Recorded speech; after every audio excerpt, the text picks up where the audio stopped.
O mundo do trabalho mudou completamente. Aquele manual antigo, sabe, focado em capital, em processo, ele simplesmente não funciona mais. Hoje o jogo é outro. A gente está operando com um playbook totalmente novo.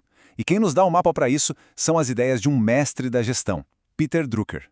E o ponto de partida é exatamente este. Essa frase, aparentemente simples, vira de cabeça para baixo tudo o que se pensava sobre negócios, sobre liderança e sobre como criar valor. O jogo não é mais sobre quem tem mais dinheiro em caixa, é sobre quem sabe usar o conhecimento da melhor forma. Então, vamos mergulhar nisso. A nossa jornada hoje vai ser assim.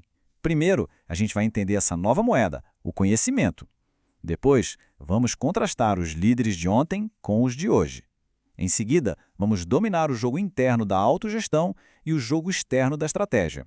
E para fechar, a gente vai encarar o maior desafio deste século. Vamos lá. Para começar, a gente precisa entender o novo campo de batalha. Entramos numa sociedade que Drucker chamou de pós-capitalista. E nela, o ativo mais valioso não é algo que dá para tocar ou guardar num cofre. E o grande protagonista dessa nova era é o chamado trabalhador do conhecimento. Não estamos falando de pessoas que só executam tarefas, mas de gente que usa o que sabe para resolver problemas, para inovar. E aqui vem a primeira grande virada de chave. Para gerenciar talentos assim, aquele manual antigo de comando e controle não serve para nada. É preciso uma abordagem totalmente diferente, baseada em autonomia, confiança e muita responsabilidade. Isso nos leva direto para um contraste, um verdadeiro choque, na verdade, entre dois tipos bem diferentes de líderes. Isso ajuda a gente a entender a transformação que é necessária. Peça só. De um lado, a gente tem o gerente tradicional. O foco dele é comando, controle, processo. As pessoas são vistas como um custo que precisa ser gerenciado. Do outro lado, o líder moderno. O foco é inspirar, empoderar, é focar nas pessoas para conseguir resultados incríveis. Nesse modelo, as pessoas são o maior ativo da organização. A diferença não é pequena, é total. Certo, mas como alguém se torna esse líder moderno? Drucker diz que o caminho não começa liderando os outros. Começa com um processo bem rigoroso de olhar para dentro. A liderança eficaz começa com a gestão de si mesmo. Pois é, antes de pensar em estratégia, em metas, em organogramas, a liderança de verdade exige um mergulho profundo no autoconhecimento. E Drucker nos dá um guia prático para isso, um conjunto de perguntas essenciais para construir essa base. E essa base é o que sustenta todo o resto. A primeira pergunta, e olha, essa aqui é transformadora. Quais são os meus pontos fortes? Onde é que eu posso gerar o maior impacto? A grande sacada aqui é parar de gastar energia tentando consertar fraquezas e, em vez disso, focar em potencializar aquilo que já é um talento. É trocar a mentalidade de consertar pela de amplificar. Depois de saber os pontos fortes, a questão fica mais prática. Como eu desempenho? Como é que eu funciono melhor? O aprendizado acontece mais lendo ou ouvindo? As melhores decisões vêm em grupo ou numa análise solitária? O desempenho é bom sob pressão ou com tranquilidade? Saber isso não é um luxo, é uma necessidade para encontrar o ambiente exato onde a performance pode decolar. Agora, uma pergunta que vai direto ao ponto. Quais são os meus valores? Esse é o teste de fogo. Se os valores pessoais não batem com os da organização, o resultado é um só: frustração e queda de desempenho. Drucker usava uma imagem poderosa para isso: o teste do espelho. A pessoa que se vê no espelho de manhã tem que ser alguém que gera orgulho e não arrependimento. Com as respostas sobre forças, desempenho e valores na mão, a pergunta seguinte fica lógica: onde eu pertenço? Onde essa combinação única de talentos e princípios pode realmente fazer a diferença?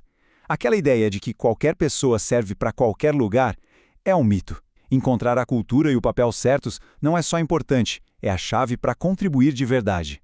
E, por fim, a gente chega ao ápice dessa autoanálise. Qual deve ser a minha contribuição? Depois de entender os próprios talentos, o jeito de operar, os valores e o lugar ideal, a questão final é: o que o mundo precisa que seja feito? Que resultados específicos precisam ser entregues para que uma diferença real aconteça? É aqui que a autogestão encontra o propósito.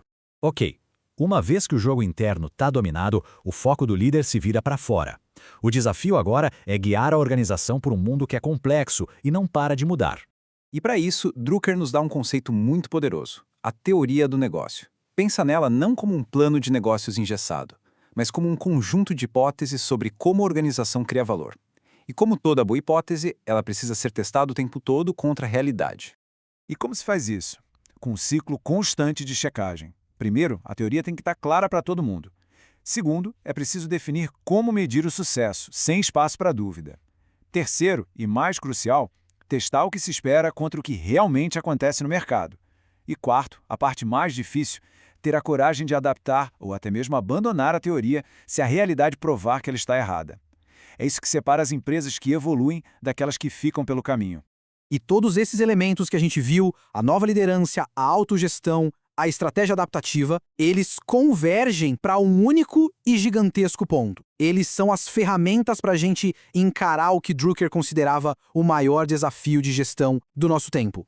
Para ter uma ideia da escala desse desafio, vamos olhar um pouco para trás. No século XX, a produtividade do trabalho manual aumentou, em média, 50 vezes. Foi esse ganho monumental que construiu a prosperidade econômica que a gente conhece. Agora, olha que interessante essa comparação. Ela ilustra perfeitamente o nosso desafio hoje. A gente praticamente decifrou o código da produtividade industrial, mas ainda estamos engatinhando quando o assunto é aumentar a produtividade do trabalhador do conhecimento. E é esse o desafio que vai definir o progresso econômico e social deste século. Então, para a gente amarrar tudo, as lições de Drucker para hoje são basicamente 4. Primeiro, conhecimento é a nova moeda. Segundo, liderar não é mais controlar, é empoderar. Terceiro, a gestão mais importante é a de si mesmo. Tudo começa no indivíduo. E quarto, a estratégia não é um mapa fixo, é uma hipótese que tem que ser validada no mundo real todos os dias. As ideias de Drucker, no fim das contas, não são só teoria, são um chamado à ação. A forma de liderar, de trabalhar e de criar valor está sendo reinventada agora. A questão que fica no ar é: qual será a contribuição de cada um na hora de escrever o próximo capítulo da história da gestão?